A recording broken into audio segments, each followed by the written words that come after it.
Assalamualaikum warahmatullahi wabarakatuh. Alhamdulillahirabbil alamin. Wa bihi nasta'inu ala umuri dunya waddin.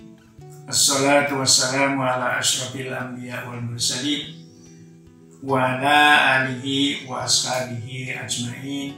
Amma ba'du. Saudara-saudara sekalian, para pendengar yang kami muliakan, alhamdulillahirabbil alamin, kita ini sekarang sudah di akhir bulan Ramadan. Mudah-mudahan saum kita, seluruh ibadah kita selama bulan Ramadan ini diterima oleh Allah Subhanahu wa ta'ala, sehingga ketika kita keluar dari bulan Ramadan, insya Allah kita bagikan bayi yang baru dilahirkan oleh seorang ibu, kita suci dari segala dosa. Ini yang diterangkan oleh Rasulullah Sallallahu Alaihi Wasallam dalam hadisnya. Pada kesempatan ini saya mendapat tugas untuk membahas masalah bahaya riba bagi kehidupan. Riba adalah berarti tambahan secara mutlak. Kemudian secara terminologis bahwa riba itu adalah suatu tambahan modal yang diberikan oleh orang yang berutang kepada orang yang berpiutang karena atas pembayaran utang pada waktu yang telah ditentukan. Sekali lagi bahwa riba ini sebenarnya adalah tradisi jahiliyah yang sudah mendarah daging ataupun sudah mendarah daging lah di kalangan masyarakat jahiliyah. Dalam bermuamalah mereka mempraktikkan masalah riba itu sendiri. Oleh karena itu, ini barangkali seperti syariat-syariat yang lain. Kita ambil corak syariat waris itu, ya baru selesai 3 bulan sebelum Rasulullah SAW wafat. Dan penuntasan pelarangan riba ini boleh dikatakan setahun setelah sebelum Rasulullah Sallallahu Alaihi Wasallam wafat, ya. Bahkan pada haji wada ataupun khutbah haji wada, Rasulullah Sallallahu Alaihi Wasallam di situ juga sekali lagi menegaskan tentang keharaman riba itu sendiri. Mari kita lihat bahwa pengharaman riba itu melalui tahapan yang sangat panjang. Ayat-ayat yang diturunkan pada periode Makkah ketika Rasulullah Sallallahu Alaihi Wasallam masih berdomisili di Makkah bisa kita lihat pada surat Rum ataupun surat Ar-Rum ayat 29 yang berbunyi A'udzubillahi minasyaitonirrajim wa ma ataitum min riba liyarbu fi amwalin nas fala yarbu indallah.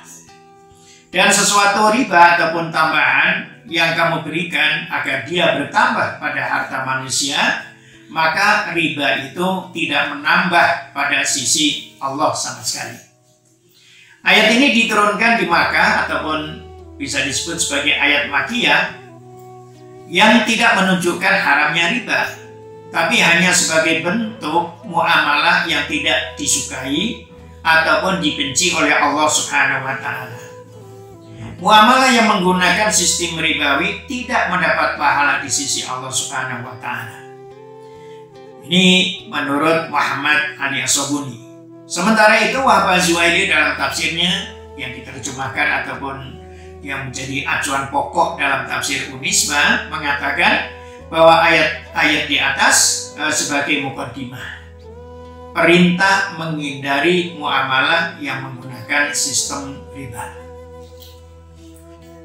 Ini jadi pada zaman jahiliyah ketika mereka mempraktekkan riba pun sudah kecam ataupun tidak disukai oleh Allah Subhanahu wa Ta'ala. Walaupun secara zahirnya menguntungkan, tapi di sisi Allah sama sekali tidak menambah apapun, dan bahkan dibenci oleh Allah Subhanahu wa Ta'ala. Kemudian pada tahapan yang kedua, ayat Al-Quran yang diturunkan pada periode Madinah atau ayat Madaniyah menerangkan perbuatan orang-orang Yahudi dalam bermuamalah. Walaupun riba telah diharamkan dalam At-Taurat, mereka tetap bermuamalah secara ribawi. Dan ini digambarkan oleh Allah Subhanahu wa Ta'ala dalam surat An-Nisa ayat 160 sampai 161. Kemudian ayat 161 itu mengatakan begini, wa akhdihim ar-riba wa qad nuhu anhu. Dan disebabkan mereka memakan riba, padahal sesungguhnya mereka telah dilarang daripadanya. Jadi orang-orang Yahudi walaupun di dalam At-Taurat sudah dilarang menggunakan bermuamalah dengan sistem riba, tapi pada praktek kehidupannya mereka tetap mempraktekkan riba itu. Muhammad Ali As-Sabuni mengatakan bahwa ini sebagai pelajaran yang diberikan Allah kepada umat Islam tentang perilaku orang-orang Yahudi yang telah mengetahui bahwa riba telah diharamkan dalam kitab Taurat. Orang-orang Yahudi tetap mempraktekannya dalam bermuamalah. Oleh karena itu mereka mendapat laknat dan murka Allah Subhanahu wa Ta'ala. Akan tetapi ayat ini belum mengharamkan riba secara jelas bagi orang-orang Islam. Kemudian pada tahap yang ketiga, Allah mengharamkan riba yang berlipat ganda, yang disebut dengan ad'afan mudha'afah. Ini riba yang dipraktikkan oleh masyarakat jahiliyah. Diterangkan dalam surat Ali Imran ayat 130, ya ayyuhalladzina amanu, yang diseru orang-orang yang beriman, karena termasuk ayat Madaniyah. Jadi mukhatabunnya yang diajak bicara adalah orang-orang yang beriman. Wahai orang-orang yang beriman, la ta'kulu riba ad'afan mudha'afan. Janganlah kamu sekalian memakan riba yang berlipat ganda seperti yang dipraktikkan oleh orang-orang jahiliyah. Wattaqullah, dan bertakwalah kamu sekalian kepada Allah, la'allakum tuflihun, agar kamu sekalian termasuk orang-orang yang beruntung. Ayat yang turun di Madinah ini menurut Muhammad Ali As-Sabuni menerangkan pengharaman riba yang tegas, namun masih bersifat parsial, yakni riba yang disebut dengan al-fahish ataupun riba yang sangat buruk karena berlipat ganda. Kemudian tahap yang keempat, pada tahap ini riba diharamkan secara mutlak, besar maupun kecil. Setiap pembayaran dari harta pokok yang dijanjikan termasuk riba. Firman Allah Subhanahu wa Ta'ala surat Al-Baqarah ayat 278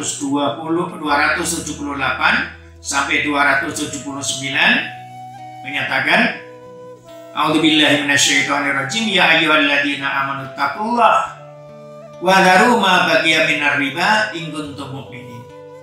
Fa illam taf'alu fa'dhanu biharbin minallahi wa rasulih in tubtum falakum ru'usu amwalikum wala tadlimuna wala tudlamun.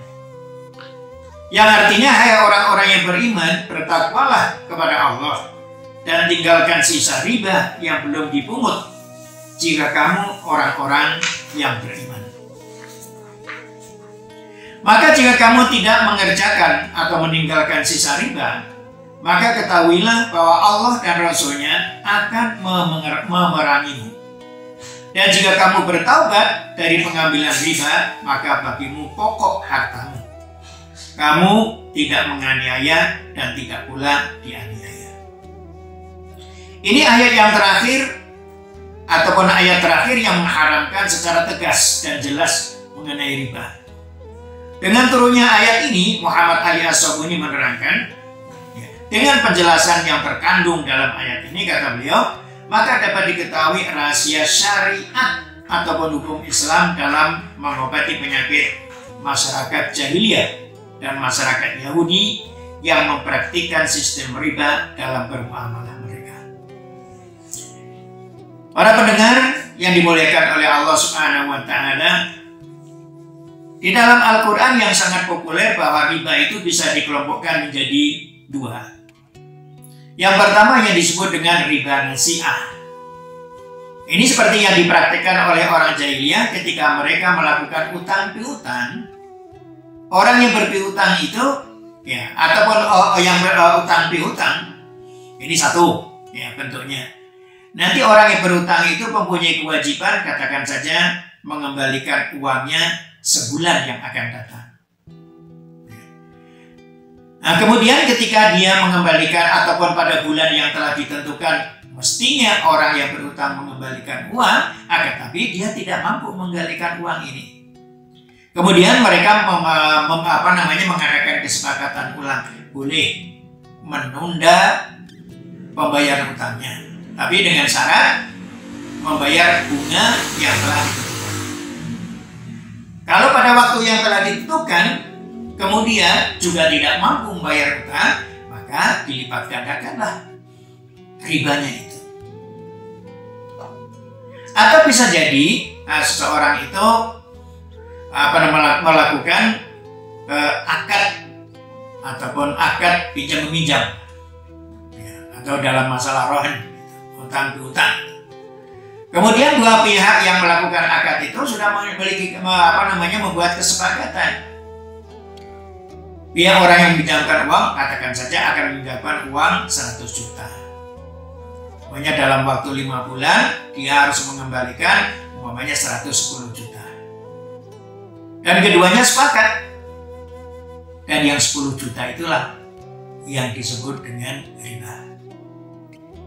Nah, ini seperti yang dipraktekkan dalam perbankan ataupun lembaga-lembaga keuangan sekarang pada umumnya, ya, terutama adalah perbankan konvensional seperti itu.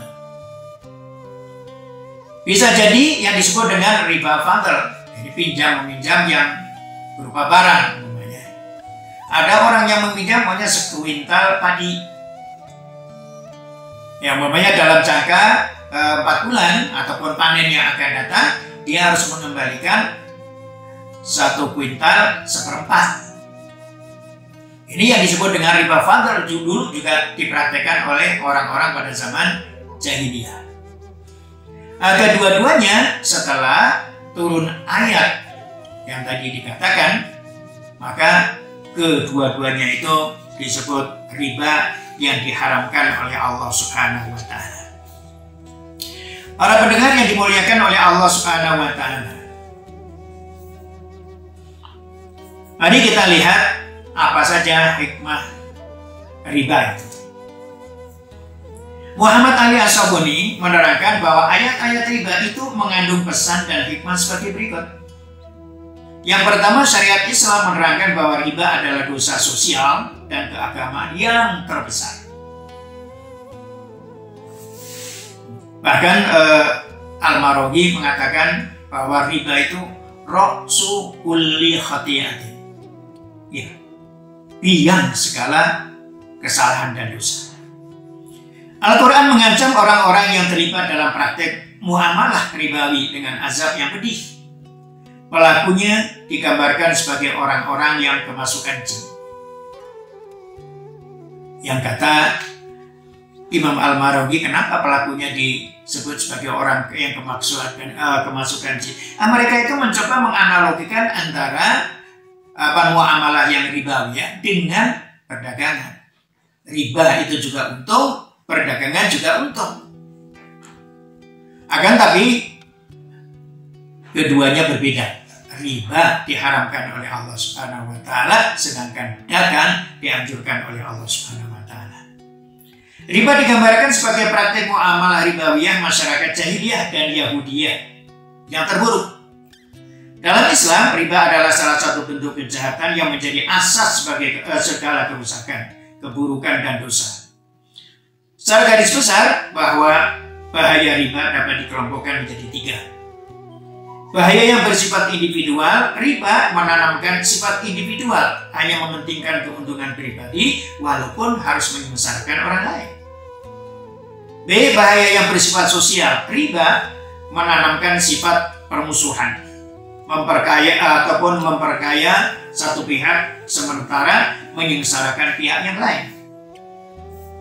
Kemudian bahaya dari sisi ekonomi, riba membuat sekelompok masyarakat menjadi kaya raya, sedangkan yang lain menjadi tambah sengsara. Itu secara singkat mengenai hikmah dan pesan yang bisa kita ambil dari ayat-ayat yang menerangkan masalah riba tersebut. Mudah-mudahan walaupun singkat, ceramah ini bermanfaat bagi kita sekalian. Tentu saja kalau kita mengkaji masalah riba, tidak cukup dengan ceramah ini, mungkin diskusi yang lebih mendalam lagi mengenai riba.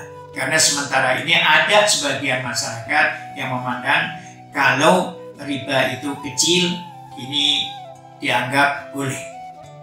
Sementara di Indonesia ini sekarang sudah berkembang bank-bank muamalah, marilah kita manfaatkan itu untuk menjauhi praktek ribawi yang sementara ataupun kita temukan pada bank-bank konvensional.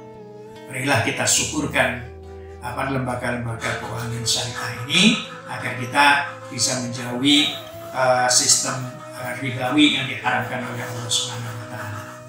Ini saja yang bisa saya sampaikan, mudah-mudahan bermanfaat. Kurang lebihnya mohon maaf. Billahi taufiq wal hidayah. Wassalamualaikum warahmatullahi wabarakatuh.